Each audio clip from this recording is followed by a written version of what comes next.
Sebab stigma TTC ni kebiasaannya yang akan dihentam perempuan sahaja.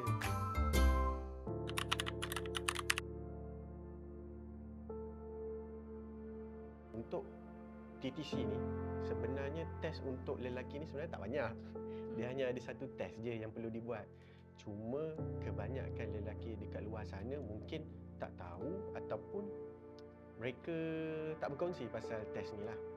Jadi pada saya punya POV, kalau kita sebagai pasangan kepada isteri kita untuk TTC ni seeloknya kita pun buat samalah supaya kita dapat tahu, clarify situasi kedua-dua belah pihak macam mana. Tu saya punya POV lah. So saya sangat sarankan lelaki-lelaki dekat luar sana yang dalam usaha TTC, buatlah test ni.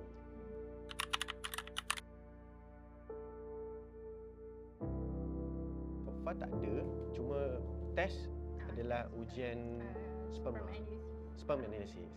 Ada dapat suplemen apa-apa tak? Tak ada. Cuma doktor ada suggest lah, kalau suplemen ni nak beli, boleh beli kat luar.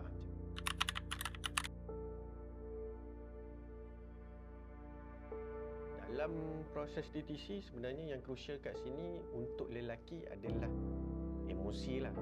So dekat sini kalau sebab dekat sini lelaki dengan perempuan lebih emosi berbanding lelaki.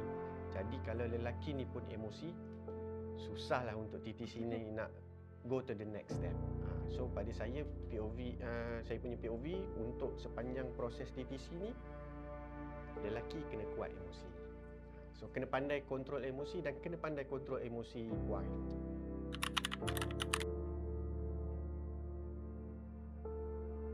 Sejujurnya memang waktu selepas miscarriage tu, yelah kadang kita keluar bekerja apa semua, kadang pernah lah duduk sorang-sorang, wife pun tak tahu, berfikir pasal benda tu, kat mana silapnya, kat mananya. Cuma bila saya tengok, sebab mungkin ada point yang tadi Puan Ashikin tak bagi tahu kat dalam podcast, mungkin dia terlupa point tu, sebab miscarriage tu sendiri pun tak tahu apa punca. Sebab doktor kata telur cantik, rahim okey, apa saluran tu pun tak ada tersumbat. So dekat sini, in the end of story, it's all about rezeki. So kalau Tuhan tak bagi, dia tak bagilah, walaupun keadaan semua cantik.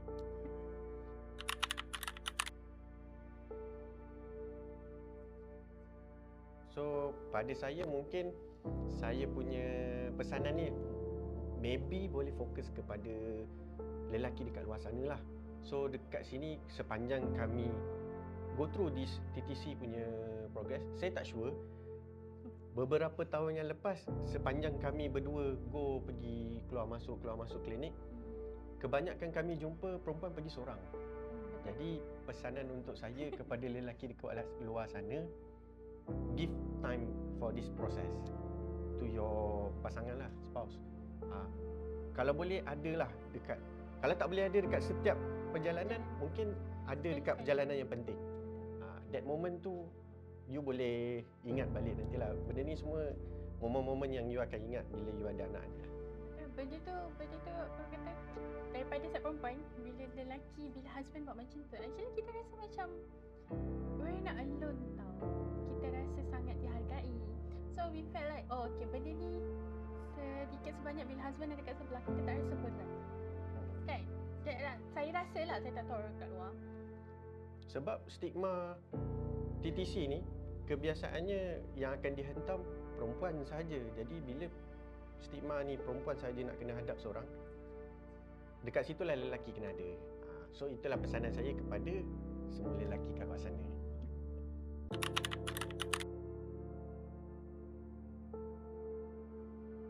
Bagi saya lah, kalau macam saya dah amalkan daripada awal kahwin. Satu, doa Niloufar. Boleh search kat Google doa Niloufar tu. Lepas tu saya akan sambung dengan doa Nabi Yunus. Lepas tu saya akan sambung dengan doa yang memang datang daripada hati. Saya minta saya nak anak, saya nak zuriat yang baik, yang itu lah. Yang tu. Tapi setiap apa yang saya doa, saya ada waktu dia. Saya sentiasa akan doa 3 doa tu setiap kali lepas solat. And then setiap kali hujan. And actually dia ada history tau. Kenapa saya memulakan baca doa tu selepas hujan. Tapi you rasa macam mana? I should share sebab I takut lah macam. Ya, you. Actually, saya start doa lepas hujan tu sebab saya rasa lah there is a miracle happen sebelum tu. Masa tu kita Ada satu momen. ada satu momen. Waktu tu tengah downside of our kita rumah tangga lah. Betul. So, I doa masa tu. I doa macam Masalah kewangan. masalah kewangan, betul. Kita ada masalah kewangan masa mula-mula kahwin tu. And then I doa malam tu macam give us the ease to this journey.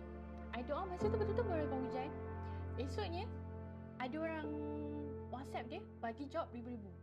So I rasa macam okay, this is such a miracle. Waktu tu kita ada masalah sampai tak ada makanan. Oh betul. Ya.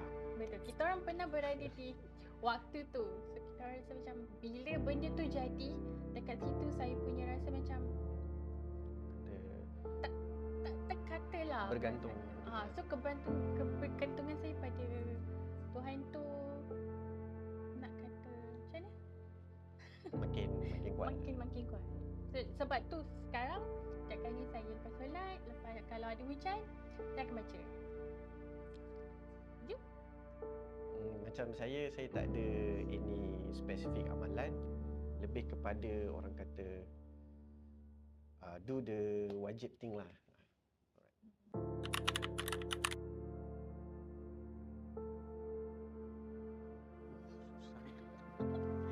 Okay. You nak tisu ke?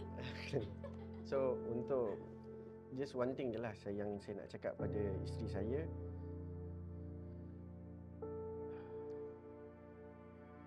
You sangat kuat, you dah sampai tahap ni. Alamak. You sangat kuat, you dah sampai tahap ni.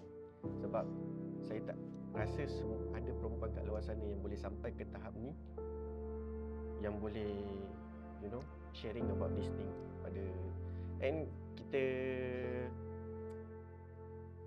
lagi satu, you cakap dengan I tak ada anak lagi. Why should I share benda ni dengan orang? So kita ingat balik our intention about this thing. Biar kita share the value to other people yang perlukan. At least the source of light apa nak buat. Okay.